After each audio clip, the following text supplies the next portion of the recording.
चलिए हम दोबारा अपना काम स्टार्ट करते हैं इधर कि ये कैपिटल डी है, ये d/2, ये d/2। अब देखें, आप एक बार तो यहां से यहां टकरा के ले गए, एक बार इसको सेकंड पाथ मैंने ये बनाया, इधर टक्कर होगी, और एक बार थर्ड पाथ उधर बना लेंगे। आप बताओ, मीडियम सेम है तो स्पीड तो सेम ही रहेगी, कौन सा रास्ता सबसे छोटा है, उधर ही टाइम सबसे कम लगेगा। ये रास्ता छोटा होगा या बीच वाला छोटा होगा या उधर वाला छोटा होगा? सबसे छोटा पाथ बीच वाला, क्योंकि स्पीड चेंज नहीं हो रही। क्योंकि स्पीड चेंज नहीं हो रही तो जो पाथ सबसे छोटा है, जो पाथ सबसे छोटा है वही शूटेबल पाथ होगा। और ये सिमेट्रिक पाथ है तो जितना ही एंगल ऑफ इंसिडेंस उतना ही एंगल ऑफ रिफ्लेक्शन होगा। तो लाइट इसी पाथ को फॉलो करते हुए जाती है रिफ्लेक्शन में। मतलब ये जो फर्मेट प्रिंसिपल है एक बड़ा बेसिक सा प्रिंसिपल है, जिससे हम इन चीजों को समझ सकते हैं कि कैसे ये लॉज निकले होंगे। मैंने आपको वो दो लॉ पढ़ा दिए हैं जो आपने 10th में पढ़े होते हैं, एक लॉ ऑफ रिफ्लेक्शन और एक ये स्नेल्स लॉ टाइप, मतलब किधर से किधर बेंड होगी फर्मेट प्रिंसिपल से। तो चलो भाई, ये प्रिंसिपल वाली बातें आ गई है समझ में, ठीक है। चले हम आगे बढ़े। अब हम अपना चैप्टर स्टार्ट कर लेते हैं। ये रिफ्लेक्शन वाला सुनो, दोबारा से सुन लो क्या है। मैंने ये दो पाथ बनाए, तीसरा में नहीं बना रहा, दो पाथ बनाए। स्पीड इस मीडियम में v है लाइट के चलने की, तो स्पीड v और v, ऐसे इसमें भी स्पीड v और v।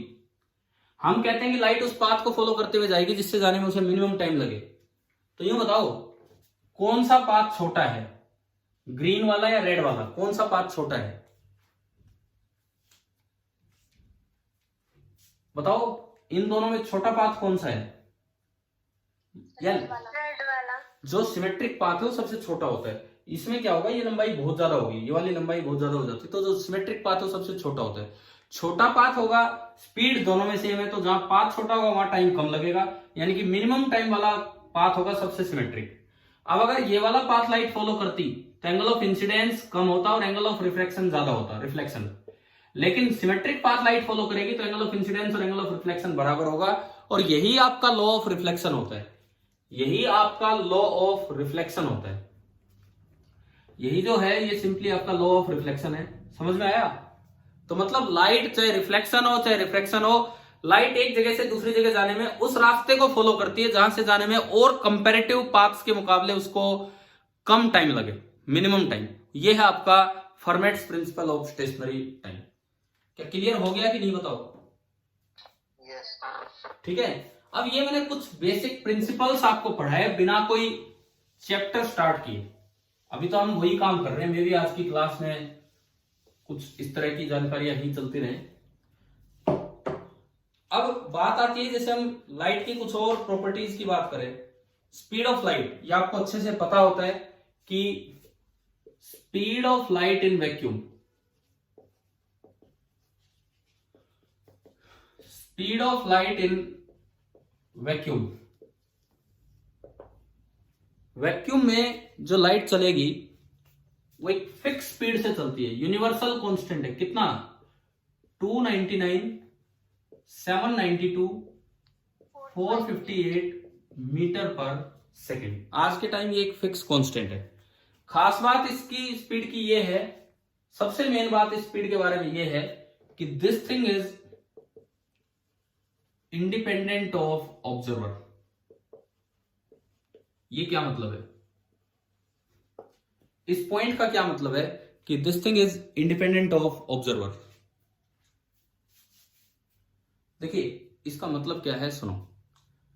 मान लो लाइट आगे जा रही है c स्पीड से, पहला ऑब्जर्वर ग्राउंड पे बैठ के देख रहा है तो उसके लिए स्पीड c है। दूसरा ऑब्जर्वर एक ऐसे तकड़े रॉकेट में बैठ गया जो खुद c स्पीड से चल रहा है, कैसे तगड़े रॉकेट में बैठ गया जो खुद c स्पीड से चल रहा है। तो हमारी नॉर्मल मैकेनिक्स क्या कहती है, अगर ये 10 मीटर पर सेकंड से चले और ये पीछे पीछे 10 मीटर पर सेकंड से हो रहे, तो इसके रेस्पेक्ट में उसकी स्पीड कितनी हो, कितनी होगी, कितनी होगी बताओ?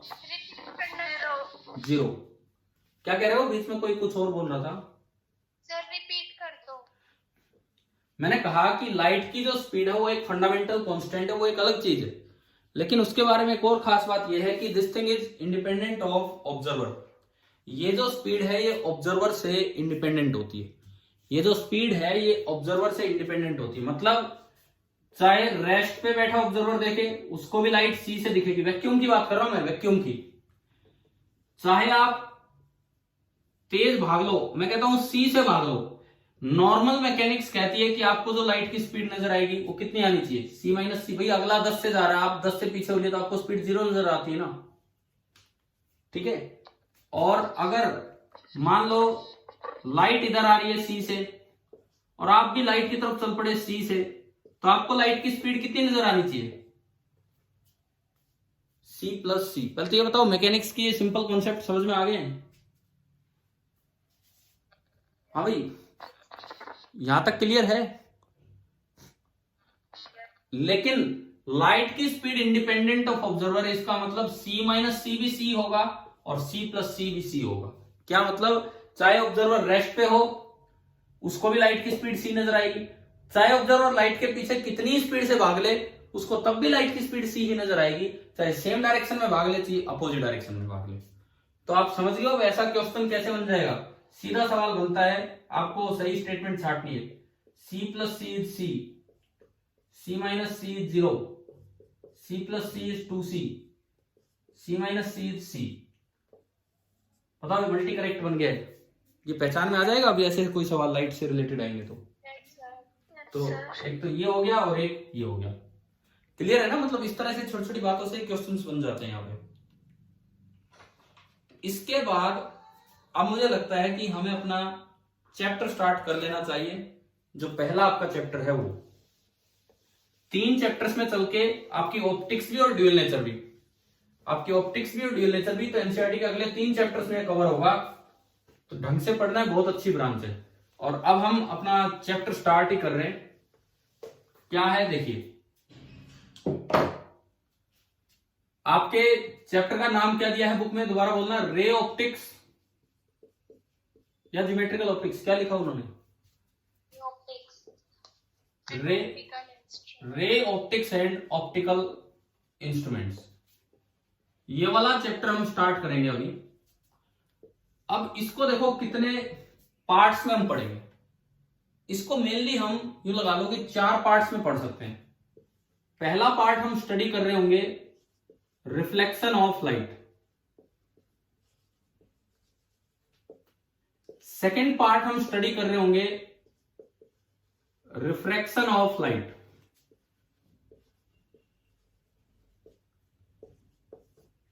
तीसरे पार्ट में हम स्टडी कर रहे होंगे dispersion of light, and fourth and most important part आपका रहेगा ऑप्टिकल इंस्ट्रूमेंट्स। बड़ा चैप्टर है, छोटा नहीं है, लेकिन आसान है। आसान है क्योंकि इसमें नया काम कम है, पीछे पड़ी हुई चीजें ज्यादा है। तो ये आपके 4 पार्ट्स में हमारा ये वाला चैप्टर नंबर 9 आपका चलेगा एनसीईआरटी का, reflection of light, refraction of light, dispersion of light and optical instruments. तो सबसे पहले हम स्टार्ट करते हैं रिफ्लेक्शन ऑफ लाइट। यहां से हम अपना चैप्टर स्टार्ट करते हैं, ठीक है ना। ये समझ में आ गया है कि किस तरह से चैप्टर चलना आगे। और ये मान के चलो कि आपके बीच बीच में एक एक पार्ट के कंप्लीशन पे एक टेस्ट यहां होगा, एक टेस्ट यहां होगा और एक इन दोनों का कंबाइन, 3 बार आपका इसमें टेस्ट हो जाएगा। टेस्ट सभी को देने हैं। तो रिफ्लेक्शन ऑफ लाइट, यहां से हम शुरुआत करते हैं।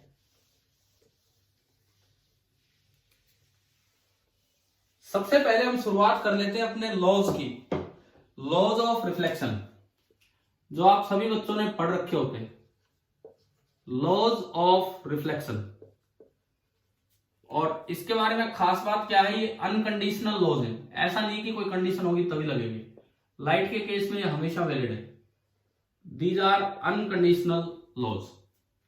लॉज ऑफ रिफ्लेक्शन में 2 छोटी सी बातें, क्या मतलब है, पर रिफ्लेक्शन का तो मतलब पता है ना आपको, मीडियम चेंज नहीं होना और कहीं किसी सरफेस से टकरा के उसी मीडियम में लाइट रे रहेगी। पहला लो एंड दूसरा लो। फर्स्ट लो, मान लो ये कोई सरफेस है,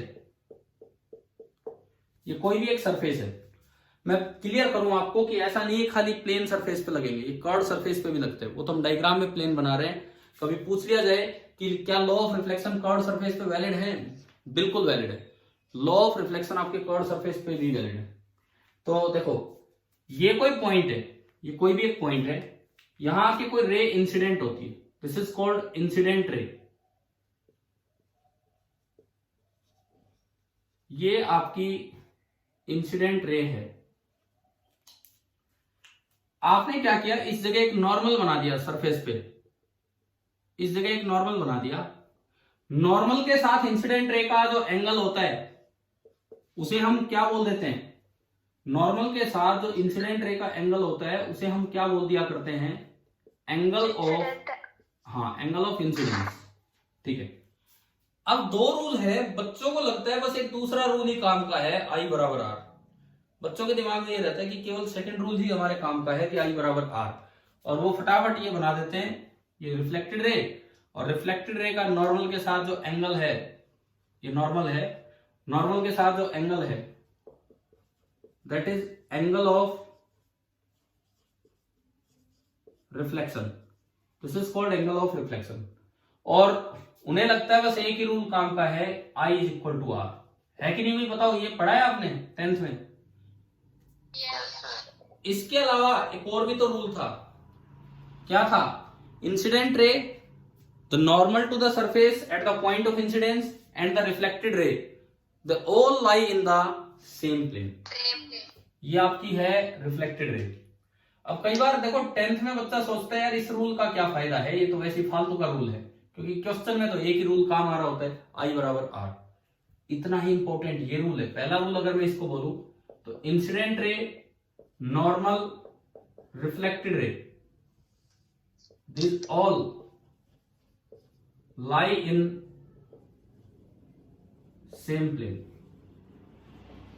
ये चारों के चारों सेम प्लेन में लाई कर रहे होते हैं, ये तीनों जो हैं। अब दूसरा लॉ कहता है कि angle of incidence is equal to angle of reflection. अब क्या अपने आप में दूसरा रूल सफिशिएंट नहीं है क्या रिफ्लेक्टेड रे देने के लिए? बिल्कुल नहीं है। उसका कारण सुनो,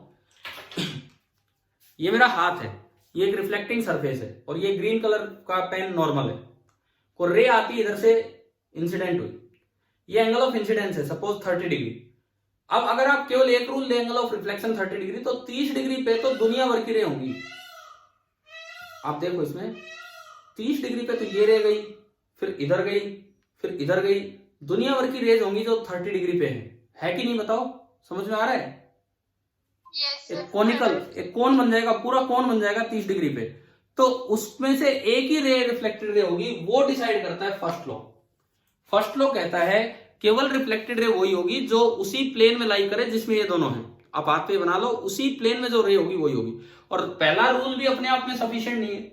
अगर आप खाली प्लेन की बात कर दो, खाली प्लेन की बात, तो इस प्लेन में तो एक रे ज्यादा एंगल पे भी बनेगी, इस प्लेन में तो एक रे कम एंगल पे भी बनेगी। तो आपको उनमें से कौन सी रे सेलेक्ट करनी होगी जिसके लिए आई और आर दोनों क्या होंगे, इक्वल होंगे। तो ये आपका होता है, ये जो आपके दो लॉज हैं, these are known as laws of reflection. पढ़े हैं ना ये 10th क्लास में अच्छे से?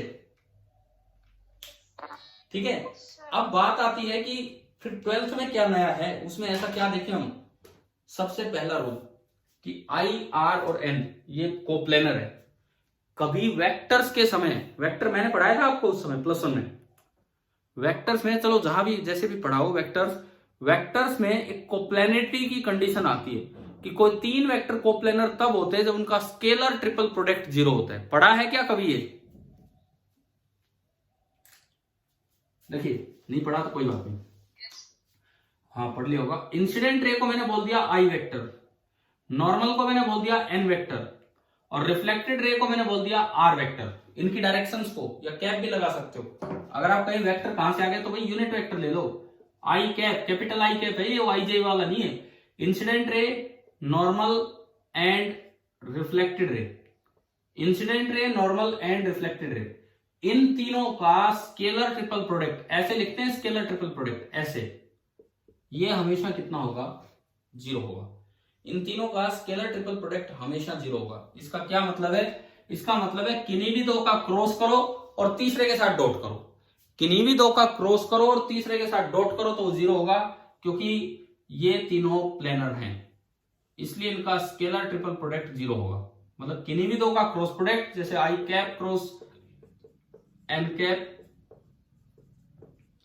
Dot R cap, this will be zero. ये आपका पहले रूल की मैथमेटिकल फॉर्म है, पहले रूल की मैथमेटिकल फॉर्म। एक बार बताओ, ये समझाऊं क्या कि स्केलर ट्रिपल प्रोडक्ट जीरो क्यों हुआ, या समझ में आ रहा है आपको?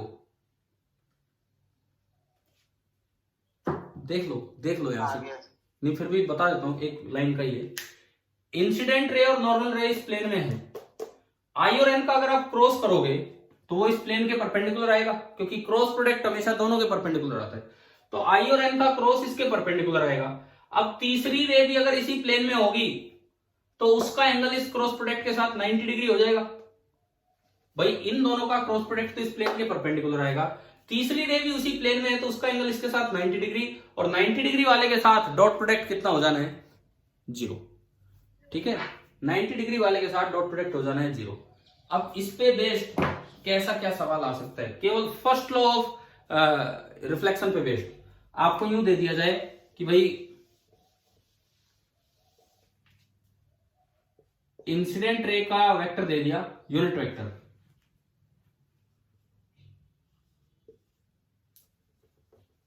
इंसिडेंट रे का यूनिट वेक्टर दे दिया केवल आई कैप, बस आई कैप। नॉर्मल का यूनिट वेक्टर दे दिया जे कैप प्लस के कैप, और आर कैप का यूनिट वेक्टर दे दिया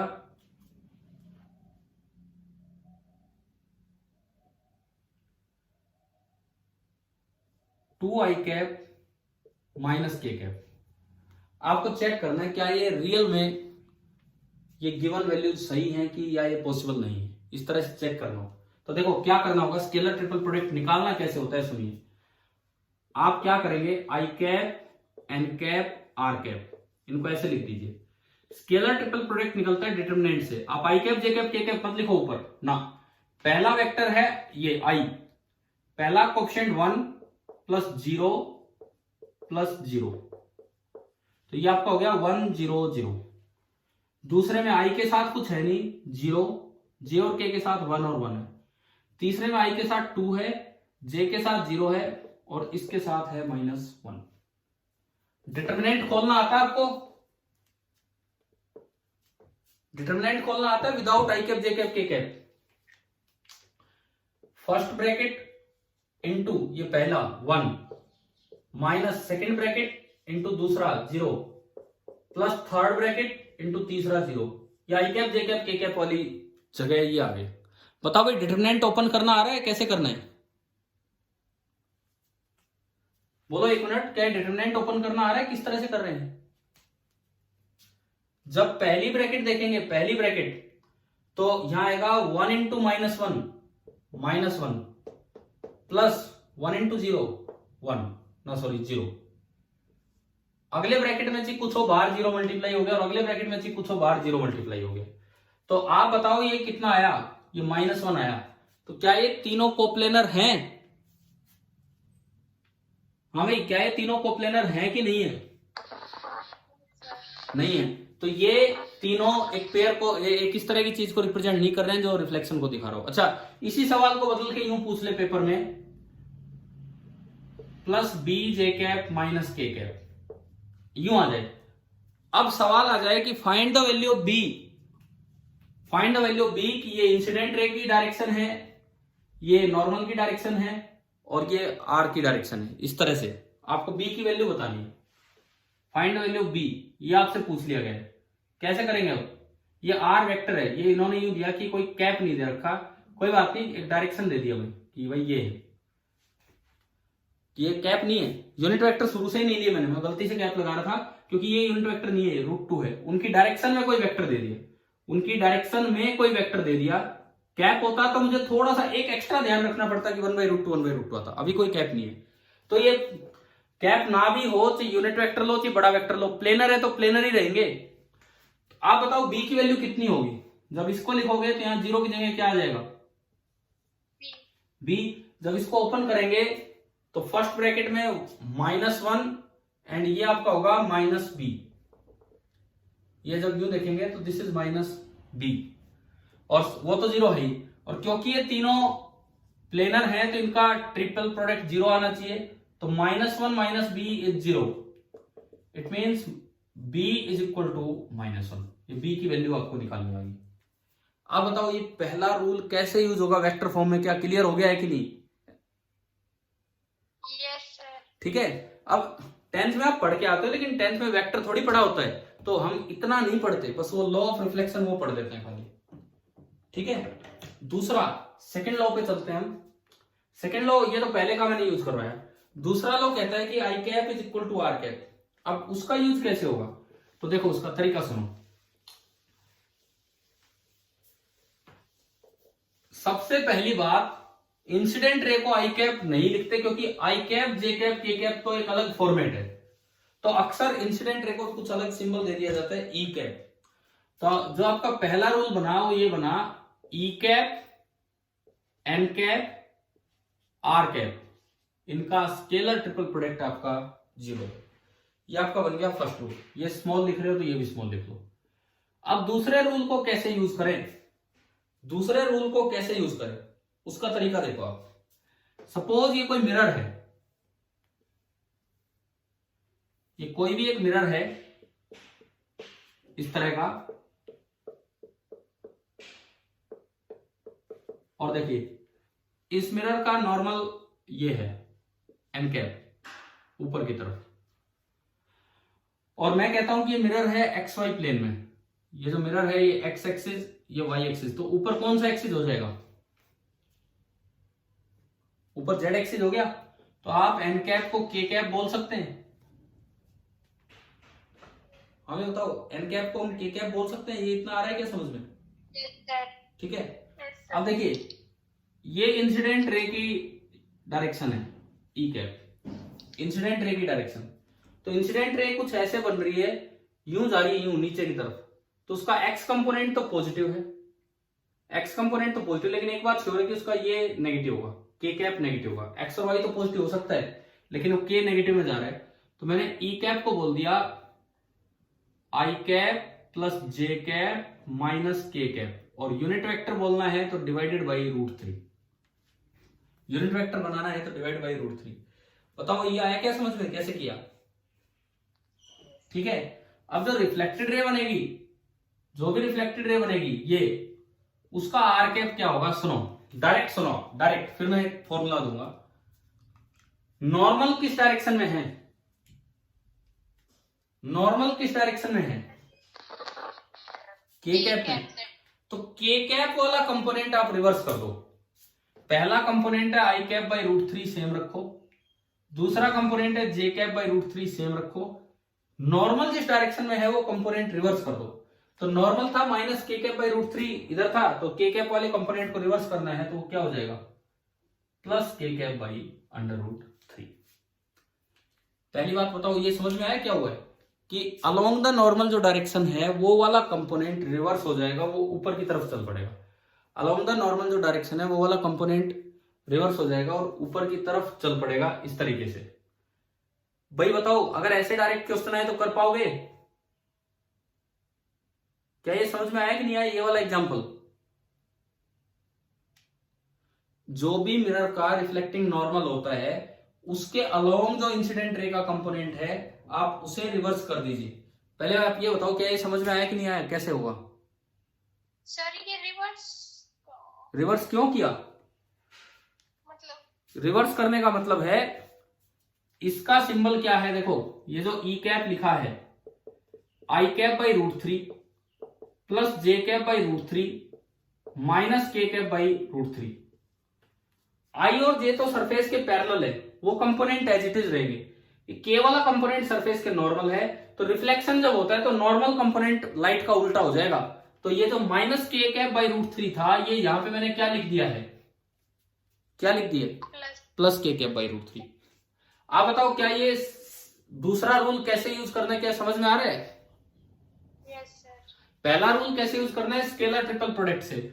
दूसरा रूल कैसे यूज करना है कि जो नॉर्मल के अलोंग कंपोनेंट है वो आप रिवर्स कर दीजिए। परंतु ऐसे रिवर्स करना तब आसान है जब नॉर्मल या तो खाली आई कैप हो, या खाली जे कैप हो, या खाली के कैप हो। ऐसा भी तो हो सकता है कि नॉर्मल ही आई और जे के अलोंग दे दिया जाए। समझ में आ रहा? अब देखो अब क्या चीज है, ऐसा भी तो हो सकता है कि जो नॉर्मल है वो खाली आई और जे के अलोंग दे दिया जाए, तो ऐसे में क्या करेंगे आप? भाई पहले तो ये बताओ दिक्कत कहां पे आएगी, क्या क्लियर हो गया है कि नहीं? Yes, sir. अगर नॉर्मल का यूनिट वेक्टर एक्स मतलब आई या जे या के अलोंग हो तो बड़ा आसान है, डायरेक्ट रिवर्स कर दिया। रिवर्स करने का मतलब आपको समझ में आ गया होगा। लेकिन अगर नॉर्मल किसी और कॉम्बिनेशन के अलोंग आ जाए तो ऐसे में मैथमेटिक्स वेक्टर्स हमें एक फॉर्मूला देता है कि R cap is equal to, सबसे पहले आप ले लो पूरा ई कैप, पूरा ई कैप जो भी आपको ई कैप दिया है, उसके बाद आप उसमें से कुछ घटाओ। क्या घटाओ? ई कैप का कंपोनेंट अलोंग एन कैप, वो ऐसे लिखा जाता है, ई कैप का कंपोनेंट अलोंग एन कैप, उसका डबल घटाएंगे तभी वो रिवर्स होगा, उसका डबल घटाएंगे तभी वो रिवर्स होगा। क्या मतलब है? सुनो, इस फॉर्मूले को मैं आसान तरीके से समझाऊं।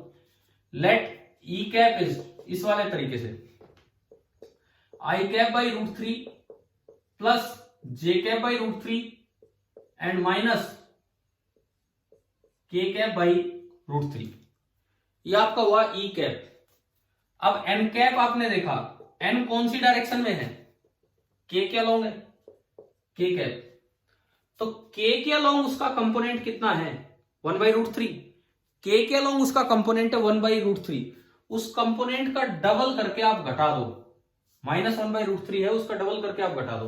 तो देखो करना क्या है मुझे, जो आर कैप बनेगा, पहले कंपोनेंट को मत छेड़िए, दूसरे कंपोनेंट को मत छेड़िए। अगर आपको इसे रिवर्स करवाना है तो जो ये कंपोनेंट है उसका डबल करके घटा दो। ये कंपोनेंट है -1/√3, -1/√3 का डबल कितना होगा? -2/√3। -1/√3 का डबल होगा -2/√3, और जब -2/√3 घटाओगे तो वो क्या बन जाएगा? +2/√3 ऐड हो जाएगा। जब आप -2/√3 के कैप इसमें से घटाओगे, इसमें से आपको रिफ्लेक्टेड लिखना है, तो ये बनेगा -के कैप बाई √3 माइनस इसका डबल घटा दो, -2 के कैप बाई √3। तो आप बताओ माइनस माइनस क्या हो गया? प्लस हो गया। और +2/√3 -1/√3, तो क्या ये +1/√3 बचा कि नहीं बचा? ठीक है। लेकिन अगर केवल एक डायरेक्शन के कैप के अलोंग नॉर्मल दिख रहा है तो डायरेक्ट है, आप माइनस का प्लस कर दो, प्लस का माइनस। लेकिन अगर नॉर्मल इस तरह से आ जाए, आई कैप में भी है, जे कैप में भी है, के कैप में भी है, तो ऐसे केस में आपको मैथमेटिक्स का ये फॉर्मूला याद रखना है इस सेकेंड लॉ ऑफ रिफ्लेक्शन को लगाने के लिए, कि जो आर कैप होगा that will be equal to E cap. E cap is the direction of incident ray minus this is the component of E cap along the outward normal, ऊपर की तरफ जो नॉर्मल बनेगा उसके अलोंग कंपोनेंट। वो क्या करना है? ई कैप डॉट एन कैप और N cap, E cap dot N cap और एन कैप, और उसका टोटल। अच्छा सुनो, वेक्टर्स में +1 में पढ़ाया जाता है कि ये कंपोनेंट कैसे है। देखिए सर ये समझ में ही नहीं आया। दोबारा समझा रहा हूं मैं, देखिए। हाँ जी हाँ जी सर ये समझ में ही नहीं आया। समझा रहा हूं मैं, दोबारा समझा रहा हूं। जो मिरर होता है, मिरर जो होता है उसकी एक आउटवर्ड नॉर्मल डायरेक्शन है, ये इसकी नॉर्मल डायरेक्शन है एन कैप। अब कोई इंसिडेंट रे आई, सपोज कीजिए ये इंसिडेंट रे आई, ये रे यूं है, मैंने एक वेक्टर की तरह बना दिया। इस रे के आप 3 कंपोनेंट देखोगे, ये एक्स एक्सिस है, ये वाई एक्सिस है, और ये जेड एक्सिस है। तो इस रे के जो 2 कंपोनेंट होंगे एक्स और वाई, वो तो मिरर के पैरेलल हो गए। बताते चलो अब, क्या ये जो इंसिडेंट रे है इसके 2 कंपोनेंट, भाई ये कुछ भी हो सकता है, A I cap plus B J cap plus सी के कैप, और क्योंकि आई 2 बार आ रहा है इसलिए इसको हम अक्सर ई कैप लिख देते हैं, इंसिडेंट रे को ई से डिनोट कर देते हैं। तो इंसिडेंट रे की जो डायरेक्शन है, मान लो उसमें 3 चीजें, a I cap plus B J cap plus सी के कैप। मिरर रखा हुआ है एक्स वाई प्लेन में, मिरर आपका रखा हुआ है एक्स वाई प्लेन में। तो आप बताओ इंसिडेंट रे का जो एक्स कंपोनेंट है वो सरफेस के पैरेलल है कि परपेंडिकुलर है? बताइए, इंसिडेंट रे का एक्स कंपोनेंट मिरर की सरफेस के पैरेलल है कि परपेंडिकुलर है? पैरेलल। तो उस कंपोनेंट पे कोई फर्क नहीं पड़ेगा। जो वाई कंपोनेंट है वो पैरेलल है कि परपेंडिकुलर है? इंसिडेंट रे का Y component Y component B जे कैप मिरर की सरफेस के पैरेलल है कि परपेंडिकुलर है? पैरेलल, उस पे भी कोई फर्क नहीं पड़ेगा। जो तीसरा कंपोनेंट है, तीसरा कंपोनेंट वो पैरेलल है कि परपेंडिकुलर है? परपेंडिकुलर। और जिस तरह मैंने ये लिखा है, मैं नीचे जेड मान रहा हूं, let this be X, this be Y, तो एक्स वाई प्लेन में मिरर और जेड नीचे, तो मैंने इसके अकॉर्डिंग ये आपका ये बना दिया। अब जो नॉर्मल डायरेक्शन है वो आपको दिख रहा है, वो जेड के अपोजिट है, तो normal direction is minus K cap. बताओ ये इतना आया समझ में? हमें इस डायग्राम के according normal direction minus K cap है, क्या ये समझ में आ गया है? ठीक है, तो सुनो, मिरर करवाता क्या है, मिरर पैरेलल कंपोनेंट्स में कोई फर्क नहीं डालेगा, पैरेलल कंपोनेंट्स में मिरर कोई फर्क नहीं डालेगा, केवल और केवल परपेंडिकुलर कंपोनेंट को रिवर्स करवा देगा। मिरर पे जो रे यूं आएगी वो उसको उल्टा करवा देगा। तो देखो परपेंडिकुलर कंपोनेंट कौन सा है, परपेंडिकुलर कंपोनेंट कौन सा है?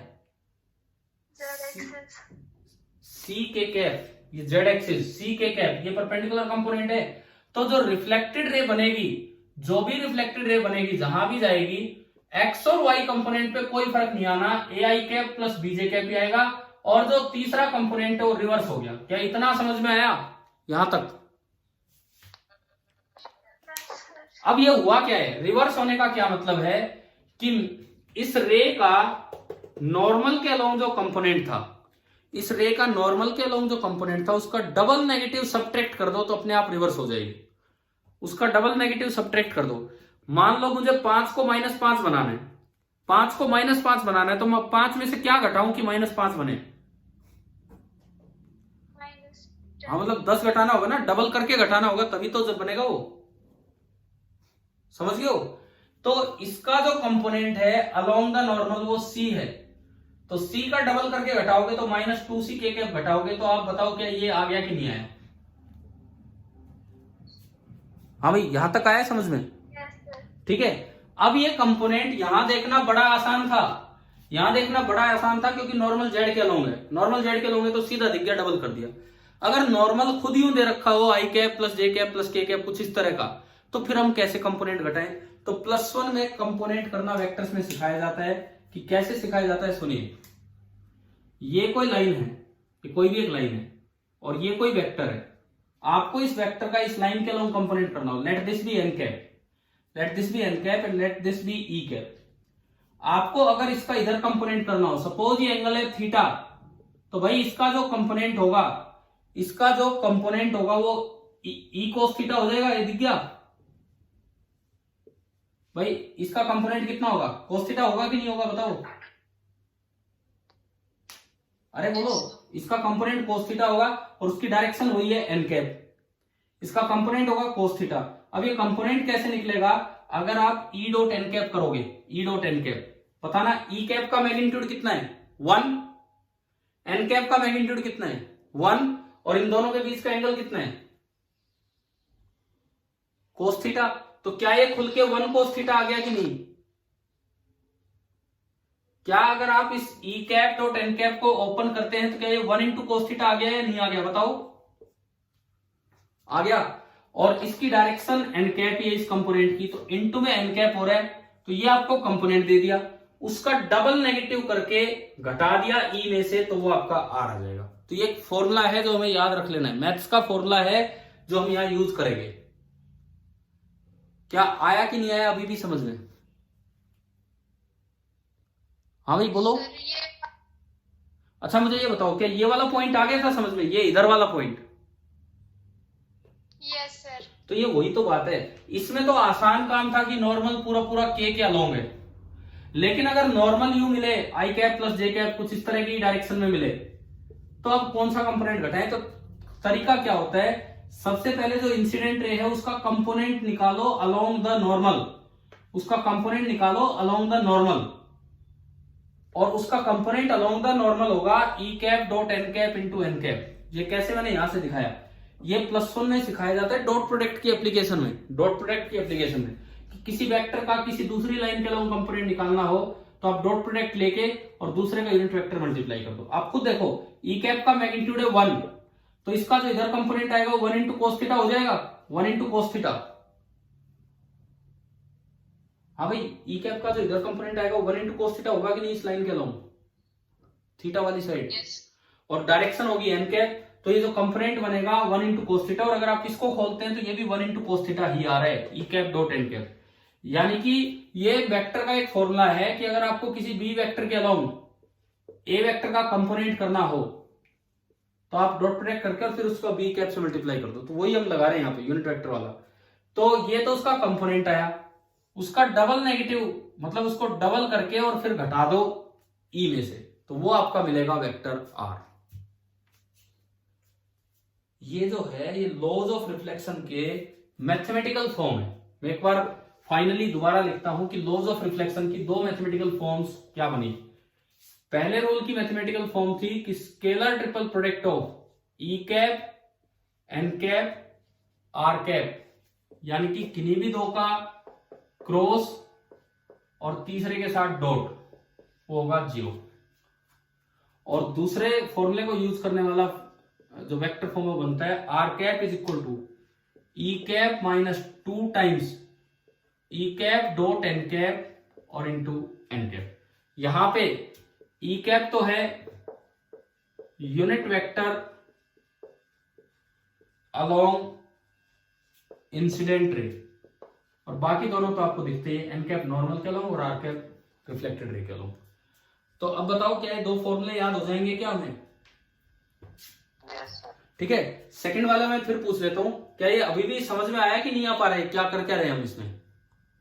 आ गया सर। ये है component of E along the direction of N, उसको डबल करके घटाया ताकि वो रिवर्स हो जाए, उसको डबल करके घटाया क्योंकि 5 को -5 बनाना हो तो डबल करके नेगेटिव करना पड़ेगा।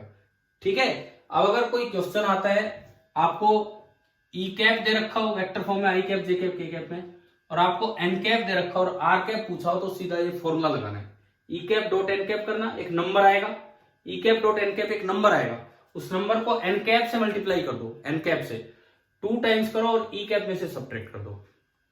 चलो आज की क्लास में, कल यूज करेंगे इन चीजों को, नेक्स्ट लेक्चर में यूज करेंगे।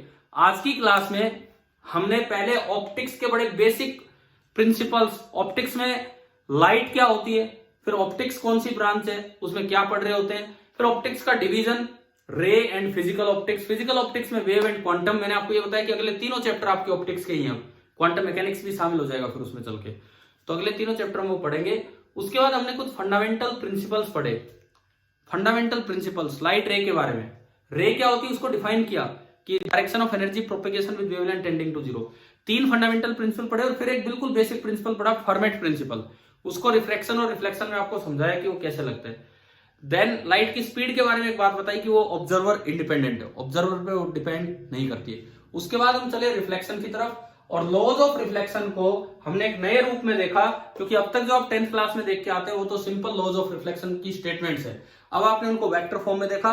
नेक्स्ट क्लास में इनको न्यूमेरिकली यूज करेंगे और फिर हम आगे बढ़ेंगे। शायद ऑप्टिक्स की शुरुआत समझ में आ गई है ठीक ठाक? ठीक है, और अब मैंने कहा कि ईएमएफ वाला जो चैप्टर अगर आपकी और रतन वाली बुक में अगर अलग हो तो एक बार वो भी ट्राई कर लेना ताकि चैप्टर अच्छे से क्लियर हो जाए। ठीक है भाई, थैंक यू।